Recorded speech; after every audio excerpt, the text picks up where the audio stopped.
जैन धर्म और दर्शन का स्वाध्याय हम सभी कर रहे हैं। मुनि प्रमाण सागर जी द्वारा विरचित। मंगलम भगवान वीरो मंगलम गौतमो गणी मंगलम कुंद कुंदाद्यो जैन धर्मोस्तु मंगलम। नमो अरिहंताणम नमो सिद्धाणम नमो आयर्याणम नमो उवचायाणम नमो लोये सवसाहुणम। पंच परमेष्ठी भगवान की जय।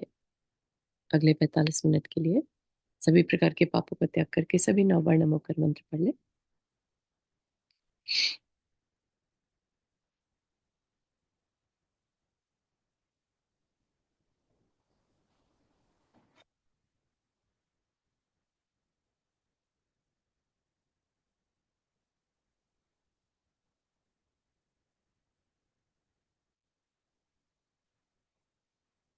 तो हमारा जो जैन धर्म और दर्शन में विषय चल रहा है वो ये चल रहा है कि कभी हम मन बनाए अपने आत्मा के कल्याण के लिए और हम गृहस्थ हैं तो हम क्या कर सकते हैं, है ना।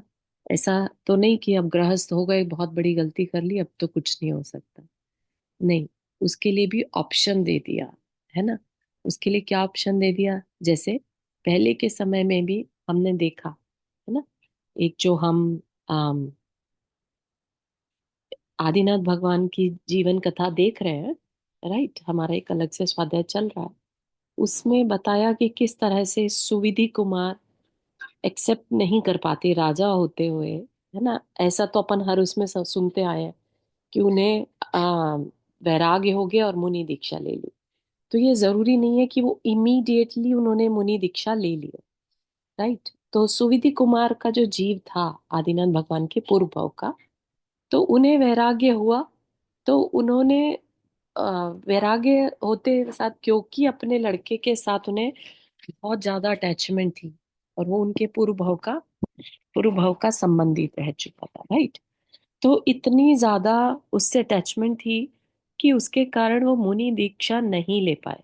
तो उन्होंने क्या किया, गृहस्थ में रहकर ही 11 प्रतिमाओं का पहले प्रैक्टिस किया। ठीक है। तो ऐसे ही हम भी उस चीज को समझ रहे हैं कि ये प्रोसेस क्या है, क्या बताया शास्त्र में इसके लिए। ठीक। तो पहली हमने देखी थी दर्शन प्रतिमा, जिसमें देव दर्शन जरूरी है। और ये सब प्रतिमाएं कब काम आती है, सम्यक दर्शन पूर्वक ही काम आती है। क्यों? क्योंकि जब प्रतिमा ली जाती है तो गुणस्थान कौन सा हो जाता है, पांचवा, राइट। पांचवा गुणस्थान का क्या मतलब है, इसमें चौथा गुणस्थान इनहिबिट है, राइट। मतलब ऑलरेडी इंक्लूडेड है, यानी सम्यक दर्शन उस पर्सन के पास ऑलरेडी है। ठीक है ना। तो दर्शन प्रतिमा का मतलब सम्यक दर्शन हो उसके पास नहीं, जो सम्यक दर्शन उसके पास है उसमें और निर्मलता आ जाए, उसकी दृष्टि में और अधिक निर्मलता आ जाए, उसके अंदर और करुणा आ जाए। और पंच परमेष्ठी के लिए उसको जो पहले जितना एक गृहस्थ को रहता ना, व्रत प्रतिमा नहीं ले पाता, क्यों नहीं ले पाता, क्योंकि अभी प्रमाद बहुत ज्यादा है, अपनी आत्मा के लिए कल्याण के लिए उतना एक्साइटमेंट नहीं है, राइट। तो अब जब वो आगे बढ़ने की सोच रहा है, व्रत प्रतिमा ले रहा है, तो वह पांचवा गुणस्थान हो गया। ठीक। तो पांचवें गुणस्थान में अगर पहली दर्शन प्रतिमा कही है तो उसका मतलब, और कई कई संघ में अपन ने देखा 16 का भी जरूरी मानते हैं कि जो भी लोगे मर्यादा का लोगे, ताकि जो 5 पापों की हिंसा है वो कम से कम हो सके। 5 पाप, हिंसा मतलब पहले जो 5 पापों में से हिंसा है वो कम से कम हो। ठीक। दर्शन प्रतिमा के बाद व्रत प्रतिमा, जो श्रावक के 12 व्रत है उनकी चर्चा अभी हम कर रहे थे। ठीक है। तो लास्ट उस पर पहुंच गए थे हम, जो 12 व्रत रहते हैं, 5 अणुव्रत, राइट, और 3 गुणव्रत, 4 शिक्षा व्रत, राइट। तो 4 शिक्षा व्रत में हम देख रहे थे कि अतिथि समविभाग, ठीक है ना, अतिथि को खिलाकर ही फिर स्वयं भोजन करना, ऐसा कौन कर सकता है, एक श्रावक गृहस्थ ही कर सकता है। मुनि तो क्योंकि अपने आप खाना बनाते नहीं है, राइट। तो ऐसा शुद्ध जो खाता होगा, है ना, तो दर्शन प्रतिमा में उसका खुद का कुछ शुद्ध हो गया, और सेकंड की जो अतिथि संविभाग है उसमें दूसरे को देकर ही खाएगा। ठीक है। इसी प्रकार शेष पात्रों को भी यथा योग्य विनय करके वह आहार दान देता है। वह सिर्फ आहार दान ही नहीं देता, बल्कि आवश्यकता के अनुसार औषधि दान भी देता है। ठीक है। तो दान देना है, क्या क्या दान देगा? आहार दान देगा, औषधि दान, कुछ भी दान, उपकरण दान, उनके रहने के लिए दान देना, अभय दान, है ना। तो ये सारी जो दान की प्रक्रियाएं हैं, ये सब उसकी किस में आ जाती है? अतिथि संविभाग में। दूसरे का करके चलना, स्पेशली किसका? उत्तम पात्र के लिए, ठीक है ना, उसके लिए वो कभी पीछे नहीं हटता। ये सब क्रियाएं उसकी अतिथि संविभाग व्रत के अंतर्गत आती हैं। ऐसा कहा गया है कि इस प्रकार अभ्यागत अतिथि की पूजा और सत्कार करने से उसके द्वारा गृह कार्यों से अर्जित समस्त पाप धुल जाते हैं। हम सबने देखा था कि गृहस्थ के कितने कितने कितने अनंतानंत पाप करता है गृहस्थ। हर कार्य में उसके आरंभ का दोष लगता है एक गृहस्थ के लिए। तो गृहस्थ अपने आप को पापों से कैसे बचाएगा, है ना। तो ये जो प्रतिमाएं हैं, ये उसे एक तरह से पापों से बचाने के लिए, जब तक वो गृहस्थी में है, इन प्रतिमाओं से वो अपने आप को पापों से बचा सकता है। ठीक। फिर आता है सामायिक, तीसरी जो प्रतिमा है, सामायिक। क्या कहा? यह नैष्ठिक श्रावक की तीसरी श्रेणी है, इसे तीसरी प्रतिमा भी कहते हैं। इस श्रेणी में आते ही वह पूर्व ग्रहित सभी व्रतों के साथ, पूर्व ग्रहित मतलब पहली और दूसरी, ठीक है, तीनों संध्याओं में सामायिक करता है। ठीक है ना। अगर आपको याद हो, शिक्षा व्रत में सामायिक एक व्रत था, राइट। लेकिन अब उसने क्योंकि सामायिक प्रतिमा ले ली, अब वो तीनों संध्याओं में बिना किसी ऐसा नहीं कि भूल गए, छोड़ दिया, वो सब उसके व्रतों के अतिचार कहलाए। ठीक। तो अभी तक वह दिन में 2 बार अपनी सुविधा के अनुसार सामायिक करता था, किंतु इस श्रेणी में आते ही वह तीनों संध्याओं में कम से कम 48 मिनट तक संकल्प, सर्व संकल्प विकल्पों को छोड़कर आत्मचिंतन करता है। तो जितना जितना हम आत्मा के बारे में समझते हैं, सामायिक के समय उसी का चिंतन किया जाता है। ठीक है। ऐसा नहीं कि 48 मिनट शांत बैठे तो सारी प्लानिंग घर की या दिन भर की उसी में कर डालो। उस टाइम सर्व संकल्प विकल्पों को छोड़कर आत्मचिंतन करता है। पूर्व में वह अभ्यास रूप करता था, अब वह व्रत के साथ करता है। व्रत के साथ मतलब नियम पूर्वक करता है कि वो तो करना ही है ना। तो यही सामायिक व्रत और प्रतिमा में इतना ही अंतर है। अगर यही दूसरी प्रतिमा व्रत प्रतिमा होती, कभी छूट भी गया तो चलता है, राइट। लेकिन अब तीसरी प्रतिमा लेने के बाद अगर छूट गया तो दोष लगे। ठीक है। तो वो मेक श्योर करता है कि वो इसी माइंडसेट के साथ एक्सेप्ट करता है। पहली बात तो पहले प्रैक्टिस करता है, सेकंड प्रतिमा में वो प्रैक्टिस करता है, ठीक है ना। फिर तीसरी प्रतिमा लेता है काफी टाइम बाद, कि अब मैं रेडी हूं कि तीसरी प्रतिमा ले सकता हूँ। ठीक है ना। फिर है प्रोषद उपवास। इस श्रेणी में आने पर पूर्व की तरह, है ना, प्रोषद उपवास हमने देखा था, वो भी सेकंड प्रतिमा में था, शिक्षा व्रत में। अब वो नियम से करने लगा। ठीक है। मस्ट जिसे कहते हैं, पर्व के दिनों में वह उसी विधि से उपवास करने लगता है। हर अष्टमी चौदश को वह उपवास रखेगा, और उससे एक दिन पहले कर सके तो एकासन। ठीक है। पर्व के दिनों में पहले कही गई विधि के अनुसार उपवास के अभ्यास हो जाने के उपरांत जब वह इन्हें व्रत रूप में करने लगता है, तब वह प्रोषद उपवासी श्रावक कहलाता है। ठीक है। तो ये चौथी प्रतिमा। हाँ नंदा जी, आपने हाथ रेस किया। सॉरी, ये थोड़ा सा ऑफ टॉपिक मेरा सवाल है। हम्म। हमारे यहाँ अष्टमी चौदस को बहुत इम्पोर्टेंस दी जाती है, व्रत के दिनों के लिए ये बहुत अच्छे दिन माने जाते हैं। और कहीं पर एकादशी का, तो इनका क्या मतलब है कि हमारे यहाँ अष्टमी चौदस को इतनी इम्पोर्टेंस और कहीं पर एकादशी को बहुत अच्छी मतलब इम्पोर्टेंस व्रत का दिन माना जाता है, तो ये क्यों है? एकादशी का तो मुझे नहीं मालूम इतना, लेकिन कुछ और धर्मों में। हाँ हाँ, आई नो आई नो, हाँ। सुना है मैंने, लेकिन उसके बारे में ज्यादा खोज नहीं की। बहुत ज्यादा मानते हैं, आई एग्री। काफी कुछ हर 11 को उनके कुछ ना कुछ होता है ना। जैसे तो हमारे यहाँ कहते हैं अष्टमी चौदस को जरूर से व्रत करो, कुछ हाँ हाँ तो हाँ, ये शाश्वत अष्टमी पर्व चौदस। में आता है अष्टमी चौदश। और कहने को ऐसा बोलते हैं कि उस समय पर जैसे ज्वार भाटा होता है ना, हम्म। टाइम, है ना, इसी तरह से हमारा बॉडी भी, क्योंकि 70% वाटर से बना है, तो उसमें भी एक तरह से चढ़ाव आ जाता है। ठीक है। तो उस समय पर हम जितना लेस उपवास रखते हैं, तो बॉडी जो है बैलेंस्ड रहता है। समथिंग लाइक दैट उसका लॉजिकल आंसर। अदरवाइज अष्टमी चौदश को शाश्वत पर्व बताया है। हम्म, ठीक है, ये मेरी जानकारी है, इसके अलावा कुछ होगा तो आई विल शेयर, है ना। नहीं ठीक बोलते ही ना, उन सब में थोड़े ग्रह में भी फर्क होते हैं सारे, उन दोनों तिथि में सबके है। ग्रह में भी फर्क आ जाता है उस समय। हाँ, तो ओके। क्या हमको कुछ फील होगा, जैसे आपने कहा ना कि हमारी बॉडी 70% वाटर है, तो मतलब ज्वार भाटा, तो क्या हमको कुछ फील होता है कि आज हमको ऐसा कर लेना चाहिए देखो, या? जो चंद्रमा है ना, वो कहते तो है ये कि सबसे ज्यादा इम्पैक्ट करता है किसी की भी।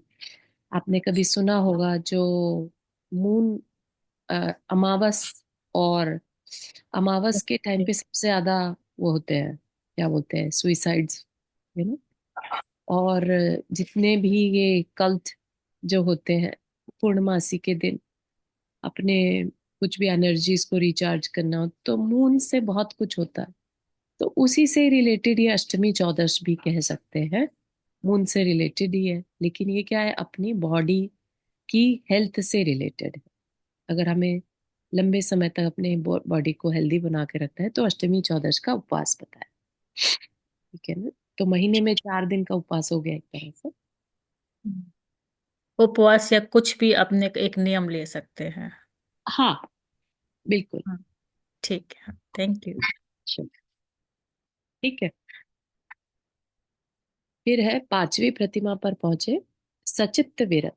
सचित्त विरत, विरत मतलब छोड़ना, सचित्त को छोड़ना। 5वीं श्रेणी वाला वह श्रावक सचित्त पदार्थों का त्यागी होता है। वह मूल, फल, साग सब्जी आदि वनस्पति के किसी भी अंग या अंश को अग्नि से संस्कारित किए बिना नहीं खाता। मतलब क्या, जैसे प्रासुक वर्ड यूज करते हैं ना, प्रासुक करके। ठीक है। तो अगर कुछ भी फल भी खाना है, तो हल्के से निवाए पानी से उसको थोड़ी देर रखता है और फिर खाता है। अब आप अगेन इसको लॉजिकल में ले सकते हैं कि उसमें से जो भी आ, मतलब कवरिंग पे कुछ लगा हो अगर, राइट, तो वो हट सकता है, जो भी है। राइट। और वैज्ञानिक, जैन धर्म एवं वैज्ञानिक दृष्टि से वनस्पतियों में भी जीव पाए जाते हैं। जब तक ये कच्ची अवस्था में रहते हैं, तब तक सजीव रहते हैं। कोई भी फल राइट अवे अगर पेड़ से तोड़ के लाए, तब तक वह सचित्त रहता है, उसको थोड़ी देर रख दिया जाता है ताकि वह अचित्त हो जाए। ठीक है। तो अग्नि से संस्कारित हो जाने पर वे अचित्त हो जाते हैं, तो हल्के से गर्म पानी से वॉश करने से वो अचित्त हो जाते हैं। उससे प्राणी संयम और इंद्रिय संयम दोनों फल जाते हैं, क्योंकि कच्चे फल आदि वनस्पति अधिक स्वादिष्ट होने से अधिक खाए जाते हैं। तो ये क्या हो गया, इंद्रिय संयम।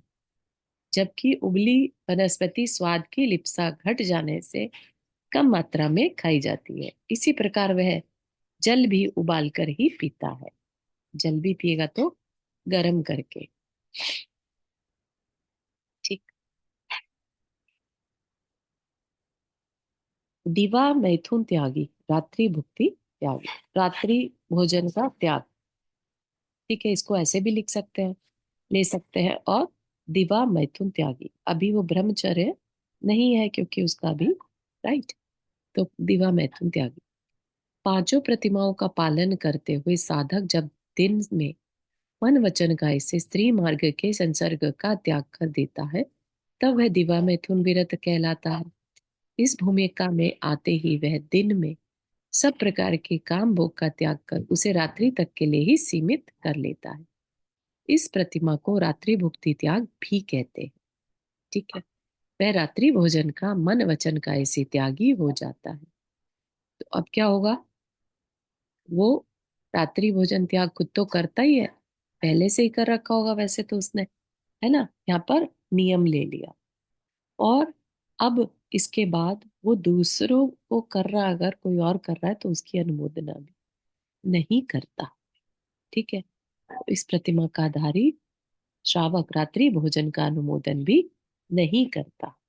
ठीक है, अब सातवीं प्रतिभा जो होती है वो पूर्ण ब्रह्मचर्य, पूर्वोक्त संयम के माध्यम से, पूर्वोक्त मतलब जो पहले बताया, राइट, अपने मन को वश में करता हुआ साधक जब मन वचन काय से स्त्री मार्ग के संसर्ग का त्याग करता है, तब उसे ब्रह्मचारी कहते हैं।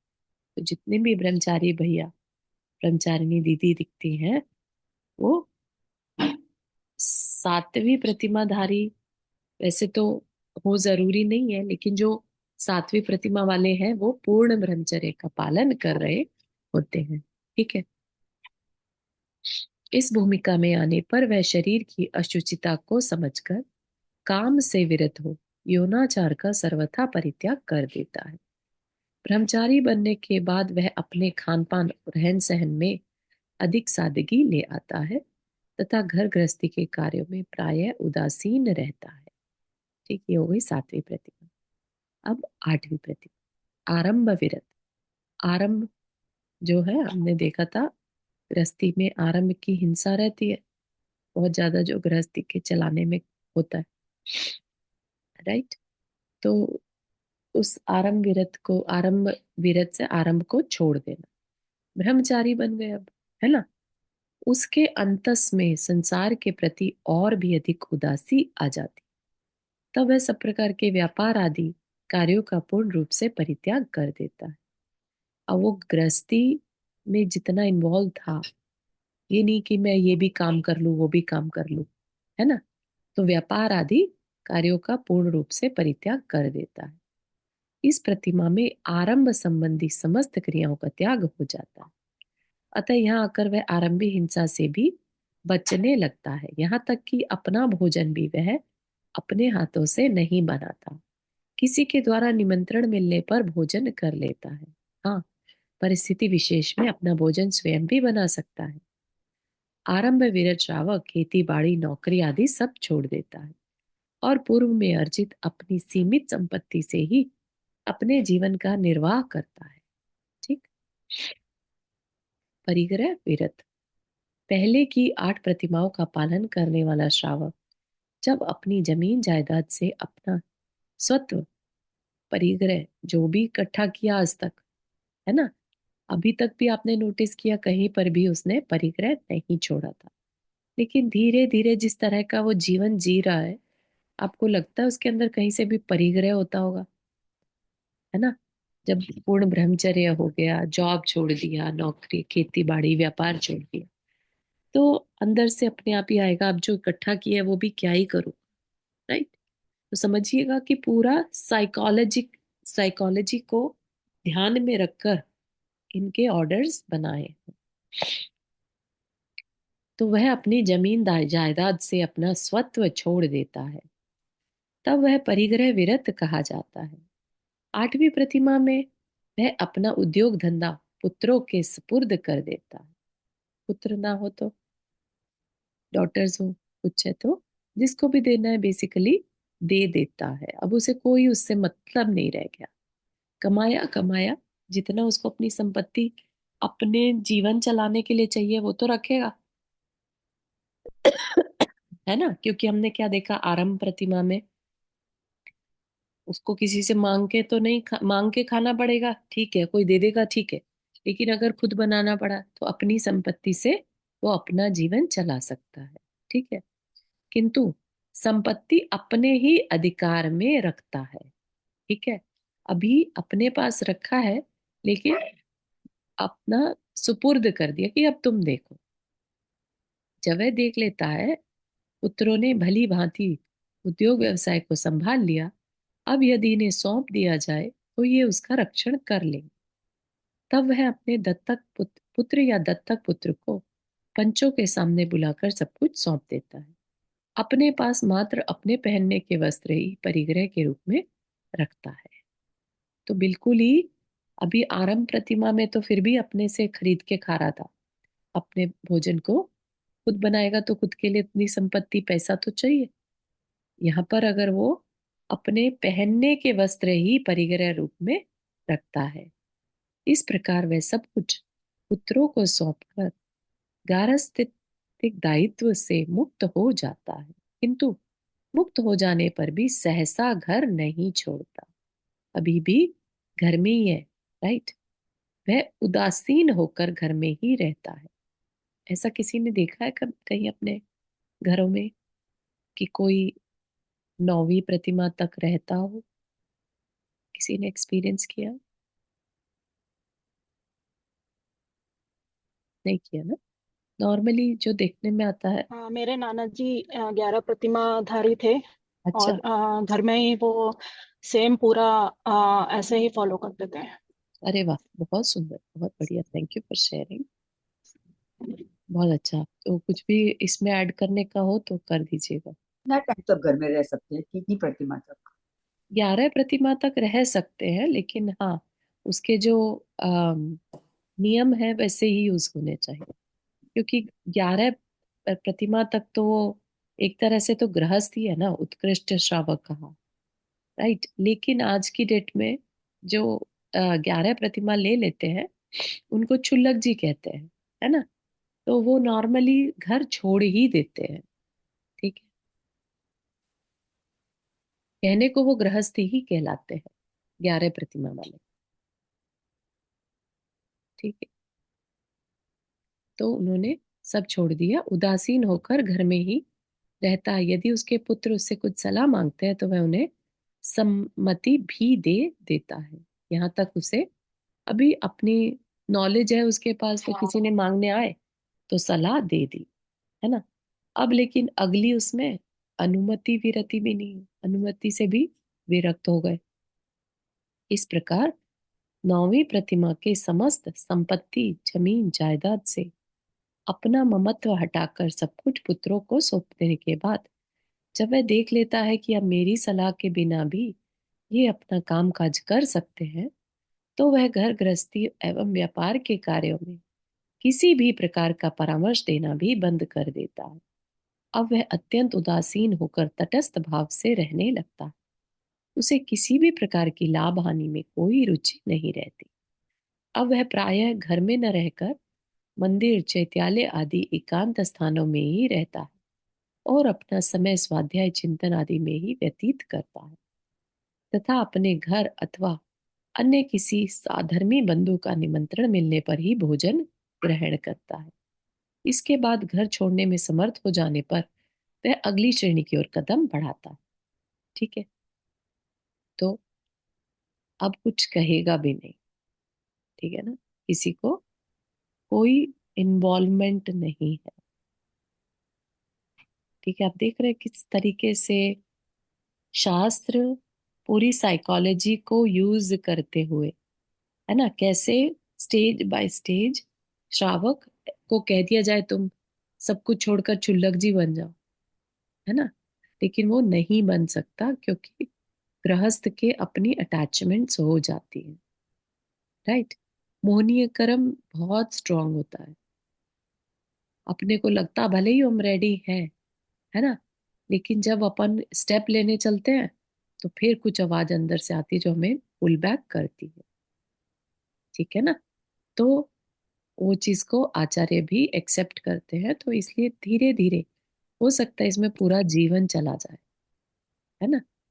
तो धीरे धीरे प्रैक्टिस की जाती है। कई लोग 2 प्रतिमाएं तो लाइफ लॉन्ग रखते हैं और फिर 11वीं प्रतिमा तक टुवर्ड्स द समाधि मरण में 11वीं प्रतिमा ले लेते हैं। ऐसा किसी भी श्रावक के लाइफ में कुछ भी हो सकता है। आनंदा जी, आपने हाथ रेज किया। मतलब ये सारे स्टेप्स हैं और एक के बाद एक, फिर मतलब जैसे मैं भरत चक्रवर्ती का सोचती हूँ हम्म, कि वो तो राजपाट कर रहे थे, राजा थे, और फिर मतलब जैसा कि मेरी थोड़ी सी नॉलेज है उसमें मुझे मालूम है कि फिर उन्होंने बाद में एकदम से संन्यास लिया था कि मतलब, तो हम्म। उन्होंने क्या ये प्रतिमाएं ली थी या बिना प्रतिमा लिए ही उनको मतलब जब वो उन्होंने मुनि दीक्षा ली, एकदम एक साथ से ही मुनि दीक्षा ले ली थी? अम, प्रतिमा के बारे में तो नहीं ज्यादा जानकारी है, उस समय लेकिन होती थी ये प्रतिमाएं या ये पहले नहीं होता तो था? सेम है, शाश्वत है। ये शास्त्र। ऐसा नहीं है कि हमें बताया जा रहा है और पहले नहीं था, ऐसा नहीं है। ये जो प्रोसेस है ये तो शाश्वत है, राइट। लेकिन उनके केस में सुनने में जो आता है वो ये रहता है कि गृहस्थ थे और फिर मुनि बन गए और विद इन अंतर्मुहूर्त उनको केवल ज्ञान हो गए। हाँ, यही मैं कहना वो चाह रही मतलब नियम तो वो पालते थे, वैसा आता है कि हाँ, जमीन पे सोते थे वो, पूरे करेक्ट। आहार लेने के बिना खाना नहीं खाते थे, ये सब। घर में वैरागी थे, घर में ही वो हाँ, वैरागी। प्रतिमा वाली प्रैक्टिस जो थी उनकी डेली रहती थी, 3 टाइम सामायिक वो करते थे, है ना। तो इट सीम्स लाइक कि डेफिनेटली उनकी प्रतिमा जैसा उन्होंने जीवन जिया। अच्छा। लेकिन ये जरूरी नहीं है कि प्रतिमा वाला ही दीक्षा ले पाता है, ठीक है। कोई सम्यक दृष्टि श्रावक भी है और वो इस तरह से प्रैक्टिस के तरीके से भी 12 व्रत अगर कर रहा है तो भी अपना मन एकदम से दीक्षा का बना सकता है, ठीक है ना। ठीक है। ये प्रतिमा लेना कोई नियामक नहीं है, रिक्वायरमेंट नहीं है दीक्षा लेने के लिए, ठीक है। सम्यक दर्शन जरूरी है, क्योंकि वो चक्रवर्ती सम्यक दृष्टि तो थे ही, हम्म। ठीक है। नहीं, एक्चुअली मुनि दीक्षा इतनी बड़ा व्रत है, इतना बड़ा व्रत है, तो हाँ, मतलब वो कैसे, जब कोई आचार्य श्री देते हैं किसी हाँ। को भी मुनि दीक्षा, तो अब मतलब उसको पहले से वो ऑब्जर्व करते हैं या कुछ व्रत वगैरह दिलाते हैं? जैसे छुल्लक जी, आपने कहा कि पहले छुल्लक जी बनते हैं हाँ, प्रतिमा के बाद, नहीं, पहले ये तो। तो जो ब्रह्मचारी बनते हैं ना, पहले ब्रह्मचारी बनते हैं। नहीं नहीं नहीं, सुनिए। जो ये साधना है ना, अपने मोक्ष मार्ग की साधना कोई एक भव का फल नहीं होता। चक्रवर्ती कोई कब बनता है? जिसने उत्कृष्ट मुनि बन के साधना की हो, ठीक है। वो स्वर्ग जाएगा और वहां से आकर फिर चक्रवर्ती बने, ठीक है ना। तो उनकी पहले की तपस्या इतनी ज्यादा थी कि उन्हें टाइम ही नहीं लगा। समझ रहे हैं आप नंदा जी? ऐसे ही आज के टाइम में जो भी मुनि महाराज आपको दिख रहे हैं, तो ये पंचम काल में मुनि बनने की जो हिम्मत कर पा रहे हैं, ये इनके पूर्व भाव के भावनाएं भाई हुई हैं, प्रैक्टिस करी हुई है, हम्म। ठीक है ना। हो सकता है कि इसी पंचम काल के रीबर्थ हुए हुए हो, ठीक। कुछ भी हो सकता है, रीबर्थ तो खैर नहीं हो सकते क्योंकि अगर मुनि होंगे तो नियम से देव बने होंगे, है ना। तो कुछ ना कुछ ऐसा है जो पहले की प्रैक्टिस के कारण ही ये मुनि बन पा रहे हैं, ठीक है ना।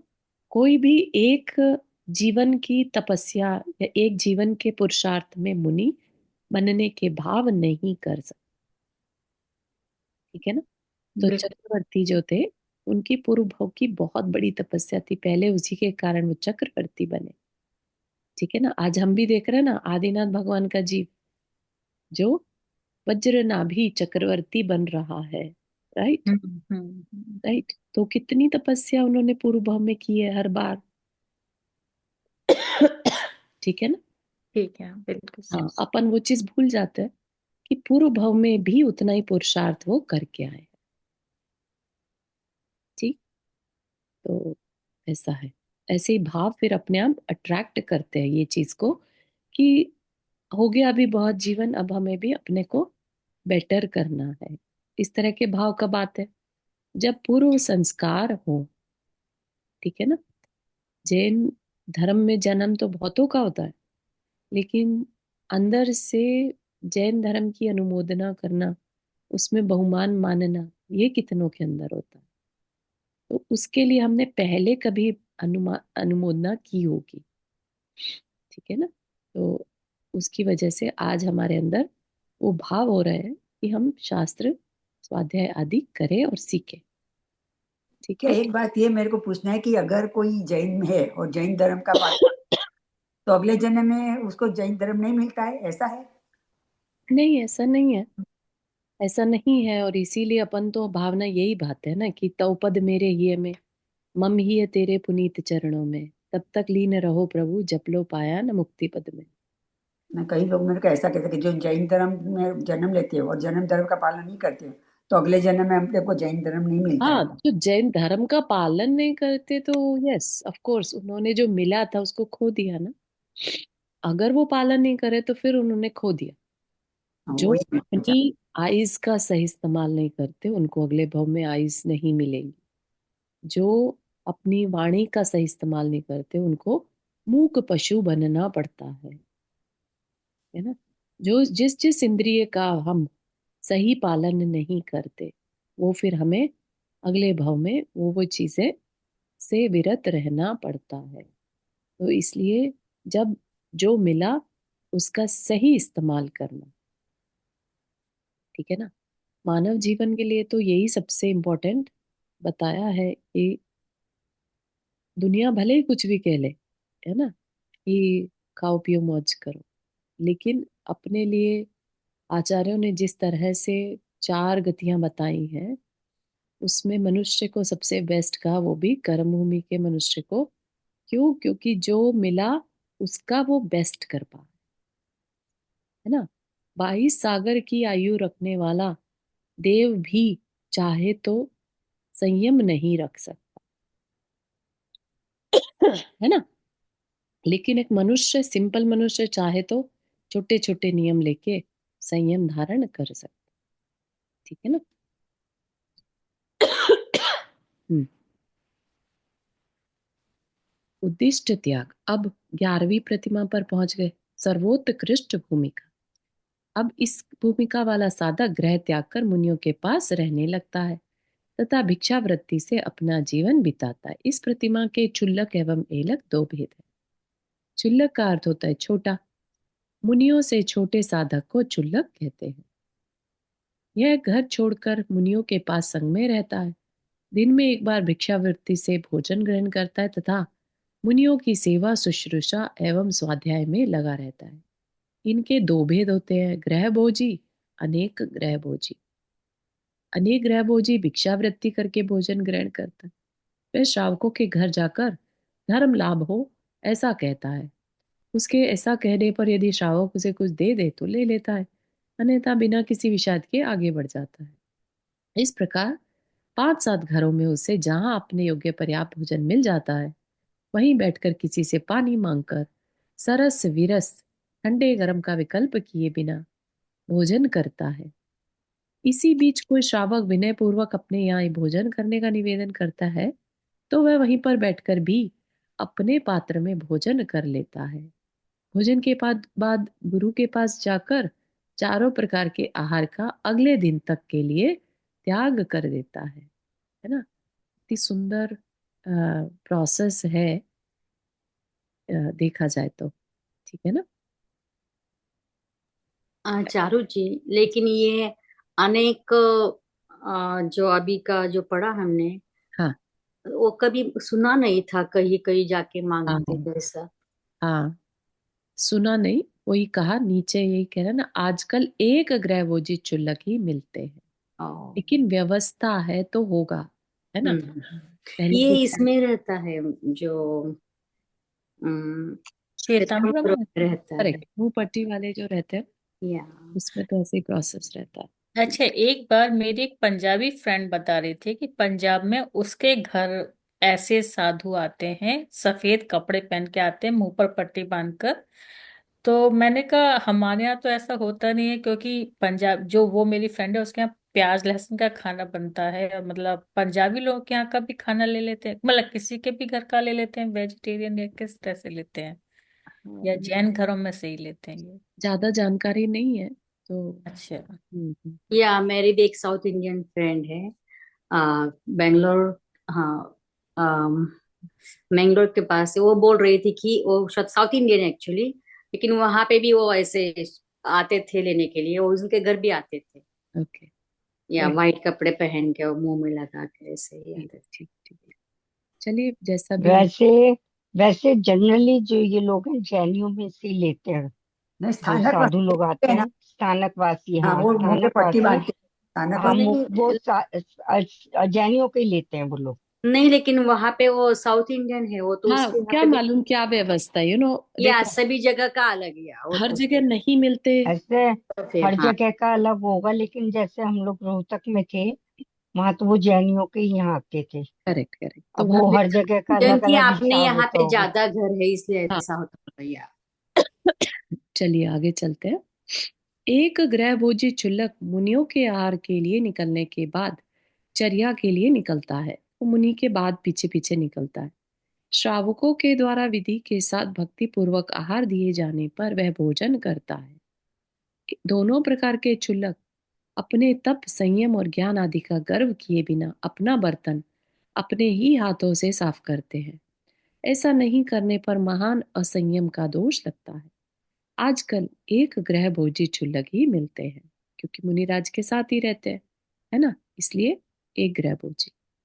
एलक, एलक उद्दिष्ट त्यागी श्रावक का दूसरा भेद है ना। तो चुल्लक एलक जो हो गए, वो 11 प्रतिमाधारी श्रावक ही होते हैं।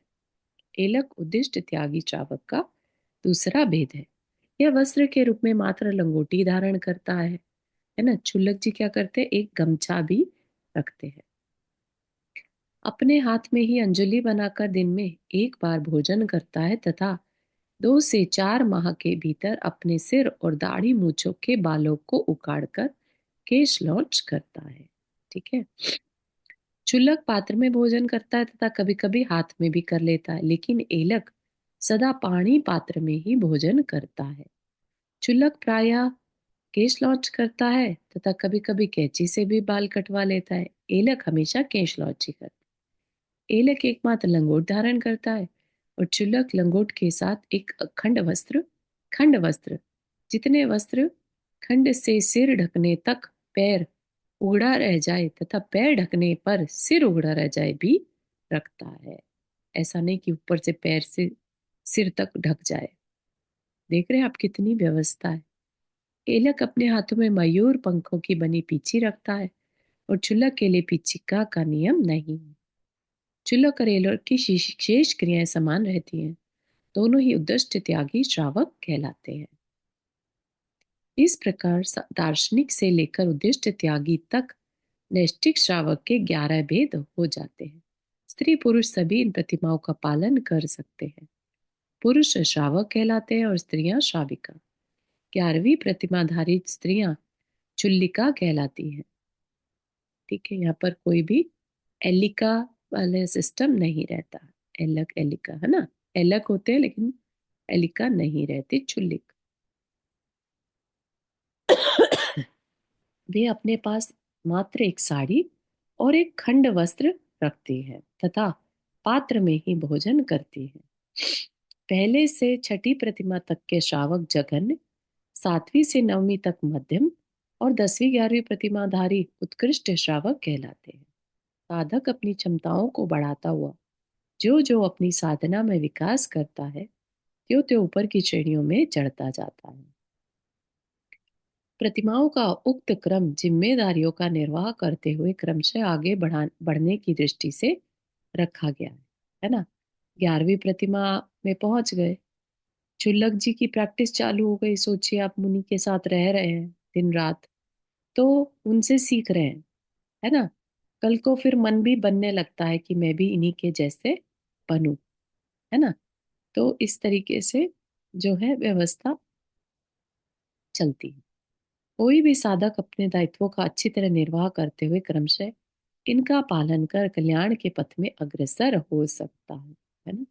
यहाँ पर एक मेन लाइन कही अपने दायित्वों का। तो अपनी रिस्पॉन्सिबिलिटीज जहां तक कर पाए तभी उतनी उतनी प्रतिमाएं लेते जाए। ठीक है ना।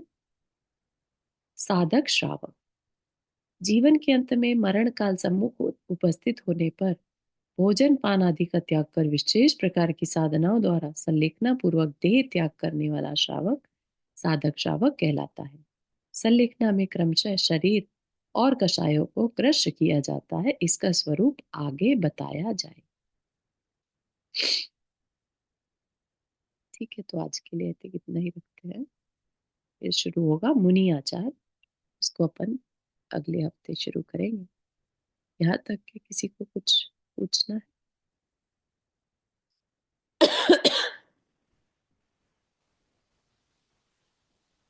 तो जो प्रतिमा लेते हैं तो एक टाइम खाने का नियम कब से आता है? एक टाइम खाने का तो ब्रह्मचर्य चुल्ला 11वीं प्रतिभा में। तो तब तक 2 टाइम खा सकते हैं, ऐसा होता है। हाँ जी। और जो अष्टमूल गण में आता है तो उसमें कंदमूल नहीं आता है, राइट? हाँ, कंद नहीं है। तो वो जो अष्टमूल गण का त्याग किया है तो कंदमूल का इतना इम्पोर्टेंस नहीं है जितना अष्टमूल का है। हाँ, कंदमूल तो जैन के उसमें रहता ही नहीं है ना, अनंतकायी जीव होता है उसमें। नहीं, जो जो नियम लेते हैं अष्टमूल गुण का, तो इसमें वो कोई नहीं आता है। जो अष्टमूल गुण के साथ ही स्टार्टिंग होती है ना, राइट। 5 उदंबर। सेकंड प्रतिमा से शुरू हो जाता है ये। हाँ, व्रत में आ जाएगा। पंच पंच जो अणुव्रत आए थे उनमें भी आ जाता है, और वैसे भी बेसिक कुलाचार में आ जाता है। रात्रि भोजन त्याग, जल छान कर पीना, है ना, नित्य देव दर्शन, और अष्टमूल गुण का कंदमूल का त्याग। अच्छा, हम्म।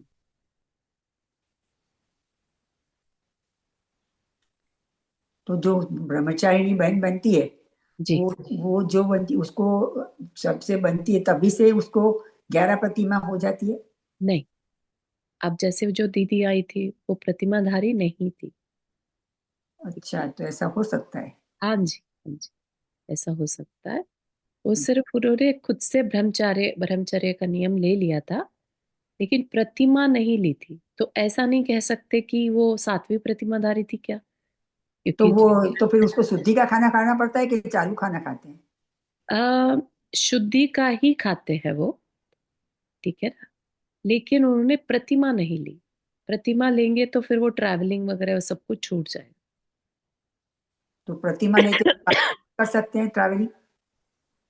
प्रतिमा के साथ ट्रैवल नहीं करते जनरली, सुना नहीं है। अच्छा, हम्म। अपना जैन धर्म से कड़क कोई धर्म नहीं होगा, नहीं? कड़क तो इसके लिए है क्योंकि आत्मा का सबसे बड़ा कल्याण करने वाला ही जैन धर्म है। बहुत ठीक है। मेरे को तो नहीं नहीं, लगा उसको उस नजर से मत देखिए ना आप। जैसे कहते हैं ना कि जो आईवी लीग कॉलेजेस होते हैं या आईआईटी है ना, कहने को बहुत हार्ड है, बहुत हार्ड है उसकी एंट्री होना, उसमें जाना। लेकिन आप उसके बेनिफिट भी तो देखिए। तो या, उसी तरह से जैन धर्म भी है। हालांकि सबसे हार्ड फील आती है, लेकिन सबसे ज्यादा बेनिफिट है आज के टाइम में। हल्का सा भी कोई जैन धर्म को वाकई में समझ जाए तो सबसे बड़ा फायदा उसकी आत्मा के लिए है। पंचम काल में अगर कोई जैन धर्म का पालन कर रहा है, ठीक है ना, तो मल्टी फोल्ड जो चतुर्थ काल में जो बेनिफिट उसको मिलता होगा उससे ज्यादा पंचम काल के व्रत नियम में मिलता है। और जो ब्रह्मचर्य वो जो नियम ले वो लोगों को, ना अपने लोगों को तो नहीं होता है ना? अपन भी देखा जाए तो स्थूल हिंसा आदि से तो बचे हैं ना, नहीं करते ना, उनमें इन्वॉल्व ही नहीं है। ठीक है ना। अंदर से पंच परमेष्ठि का अम, अनुमोदन करना बहुत बड़ा, समझ लीजिए कि उससे ऊपर कुछ नहीं है। आप कुछ नहीं भी कर पा रहे हैं, पंच परमेष्ठि की अनुमोदना कर। पंच परमेष्ठि में सभी साधु सभी श्रावक जो चुल्लक चुल्लिका जी आ जाते हैं। हम नहीं कर पा रहे, जो कर रहे हैं उनकी अनुमोदना करते रहे। आनंदा जी अपने हाथ रेस किया। मैं बस यही ऐड करना चाहूंगी कि कठिन है हमारा धर्म, मतलब, लेकिन सबसे एक बहुत ही अच्छी बात कही गई है कि अपनी शक्ति के अनुसार आप करिए। हम्म, तो मतलब बाकी अगर किसी और धर्म में देखो तो सबके लिए एक जैसा है, कट्टरता है, तो हमारे में कट्टरता नहीं है। मतलब हमेशा यही कहा गया है कि अपनी शक्ति के अनुसार व्रत लीजिए और अपने राइट, भावों को संभाले रखिए। करेक्ट, बिल्कुल तो सही। बहुत शक्ति ही के अच्छा है, सबके लिए उसमें रास्ता है। बिल्कुल। सच, एकदम सच बात। लेकिन एक वस्तु है कि हम भाव करते हैं तो हो जाता है। अगर हम भाव करते हैं कि मुझे इस बार उपवास करना है तो हो तो जाता है। तो ऐसा भी नहीं है कि कुछ नहीं है, बहुत अच्छा है, लेकिन एक तरह से तो बहुत सही कहा।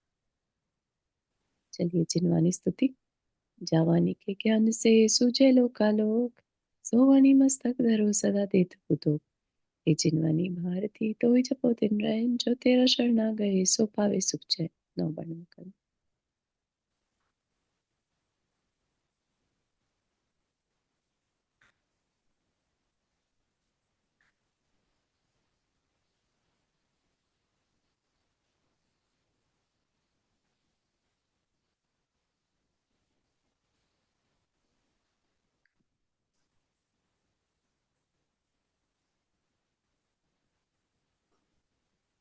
सभी को जय जय जिनेन्द्र। जय जिनेन्द्र। जय जिनेन्द्र सभी को। जय।